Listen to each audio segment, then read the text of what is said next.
Honorable Zachary Baba Suban, le mot là. Baba, maso député na kana na gishasa sahani. Assemblée professeur na kana ngara na veni. Ezaka ngaliema na gitambo na njili toni. D'abord, on doit l'arrêter. Ça veut dire qu'il va dévoiler les secrets de sécurité. Zachary, on a fait bakanga. On maman loba. Azon ba maman dans coucou et donc ça dit si bateau baza ba complice baza. Vous voyez maman ba tiki. Maman ba tiki. Il faut bakanga yé, so bakangi était c'est que tu sais qu'il est faible. C'est que le système de sécurité qu'on est faible. Comment y a Zachary agent de sécurité Naza la capacité de regarder comme le niveau tel. Et puis ce comme bon, c'est de l'espionnage. C'est de l'espionnage. Zachary dit que nous sommes espionnés matin, midi, soir. Donc il n'y a plus garantie à vie privée à Moutou. Il n'y a plus garantie. Donc, en fait, il y a l'occasion de défendre Félix. À la qui si dit que Félix était un espion. Félix Tshisekedi. Mais ça quand même dans le lobby maintenant.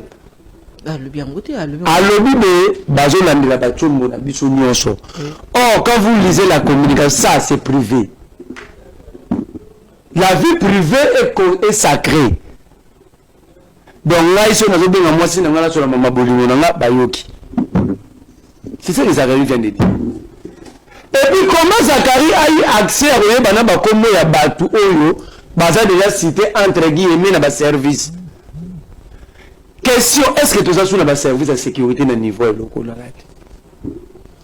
Est-ce que on est sûr encore de notre sécurité si Zachary peut détenir des informations qui sont censées être secrètes?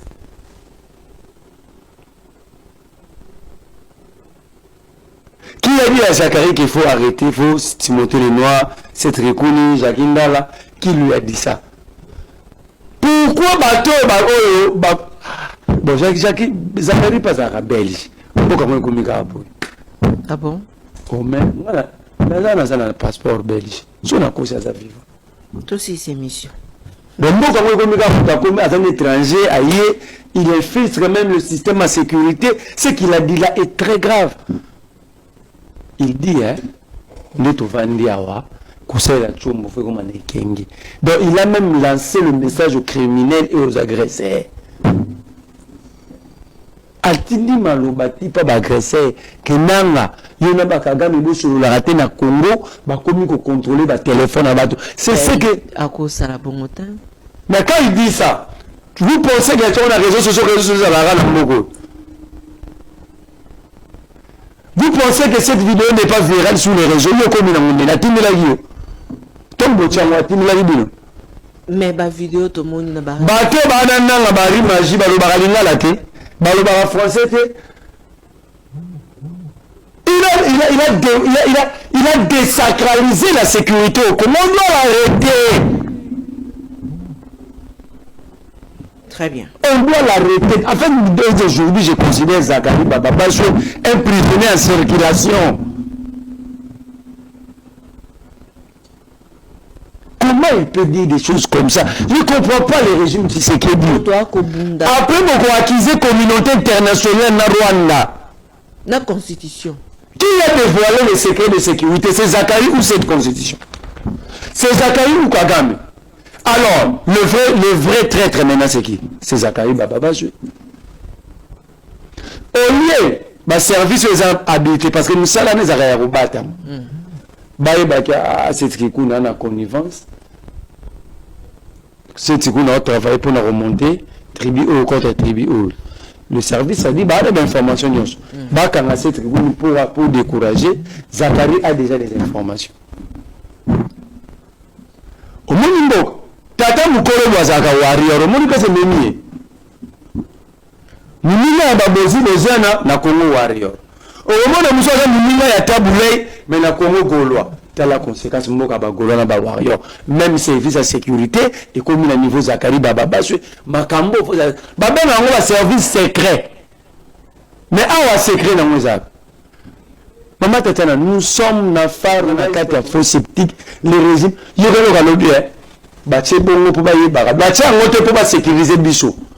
Pour bailler bara, quand on a zéro baguette, c'est que d'ailleurs gérer ma bien. Bongo c'est que d'ailleurs gérer bien. Nous avons fait Zakari na défi, tout le monde kaka na rond-point Forestcom. Tout le monde makolo 4 avenue kana Gombe. Tout le malibanda Gombe te. Balak sanga venu à 5 km bien. 5 km bien, 2 km. Au terme là mobimeza bien. Ça s'appelle bonne gouvernance. Comment quelqu'un nous colo rose à la flatter? Enseignant, on va faire une belle baoyemba. Ça s'appelle pour Zakari, ça s'appelle bonne gouvernance. Bateau bazolela, bano babeta qui m'assassine dans ma tête, ça s'appelle la bonne gouvernance. L'insécurité qui bat son plein partout, ça s'appelle bonne gouvernance. Merci beaucoup. Marley Vouvou. Non. Tokomina Souka. Grand MC Zakari. Celui bâti yango. Pour bakanga bateau, on va que tu sais que de gérer ma baie. Je suis le premier prétendant. Et je suis prêt à aller. Très bien. Nazo bandela, logo la Zakara lobi, nous savons na saliango. Mouniga ba Zakaria poto, au côté français ou belge. Si au belge soit bimi, pas bisa biso qui est. Celui ba c'est beto qui na moniteur belge. Celui Zakaria za belge. Si au français quand ici patrie locale, belge ndaya lobi, ba komo chabino à l'écoute. Émission ici. T'es si la bulletin. Tout si c'est émission. Donc au comprend presque comme tout ça sous colonisation. Français moi quand ici local, belge moi ça zone ma sécurité. Et ben servir la sécurité na biso. Ah to zone ne pena na 1945. Faut le mumba botama.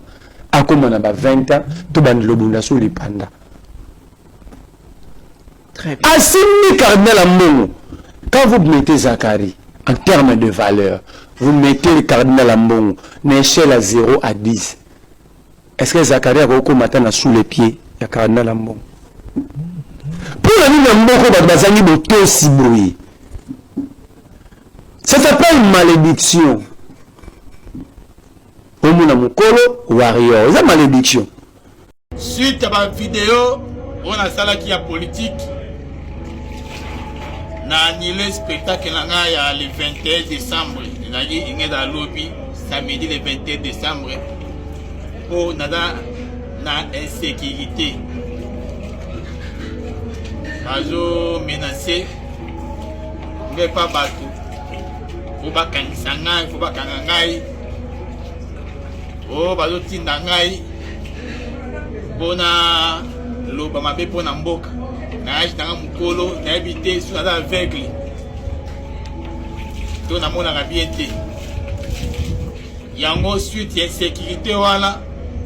Tel annulé spectacle le 21 décembre.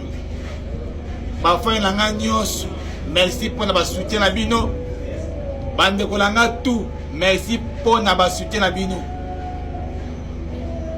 Balakio na fêté na libanda te fona fêté na prison. N'a de sur sali mukili nini. Na lobali pona mboka nanga état que congolais, état citoyen. Mais déranger groupe de mususu. Yango pour abe komate les jours à spectacle nanga na annulé spectacle. Sunga masungi bokozo a programme asika na ninga bino mingi. Ça ne va pas commencer à Rutshuru, ni à Manono, ni à Massissi, ça va commencer ici. Et ça va péter. Péter. Vous allez fuir. Vous attendez, vous allez fuir. Je dis je vous remercie.